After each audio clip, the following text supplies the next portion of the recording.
Sdim byd tebyg, mae'r cyfan oll gan dy dîm. Fe weli di'r baneri ar bws agorad yn gwahodd edmygedd o bob stryd a phalmant. Fe ddywedi wrth dy blant, dy ffrindiau, dy fodi yma, dyma nefoedd bêl-droed.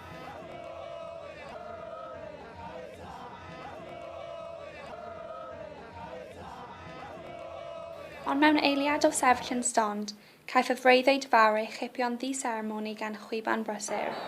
Fe fyny dyn grig ac yn flin bod y lygaid ar y sgrin yn gwbl gytun bod y dyn yn dyn gwbl anheg. Ond gweithio'r gweddiau a ddysunau o dduwiau, rhoi stradigaeth a reg yw dydynged.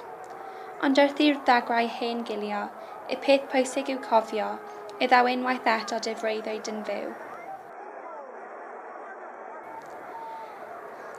Ymhen rai wythnosau, bydd dy dduwiau a ffrindiau unwaith eto'n dyheu am floedd torf yn eich clyw. Ond gweithio'r sglein a chwiban y dyfarnwr, y cicio a'r brathu a'r penderfyniadau dyl, nid dyma y wir anghyfiawnder. Yn gryn ac yn gwbl ganolog i'r gamp, y bêl ei hun dylai grafu a chicio cydwybod. Ymhell o balmentydd air a ffocedi di-waelod byd y bêl, bysedd blinedig ym Mhacistan sy'n talu'r pris. Mae'n amodau afiach am gyflog bach. Y taclo, y gweiddi a'r cicio a'r crio, mae'r gwaed yn ddios ar ein dwylo.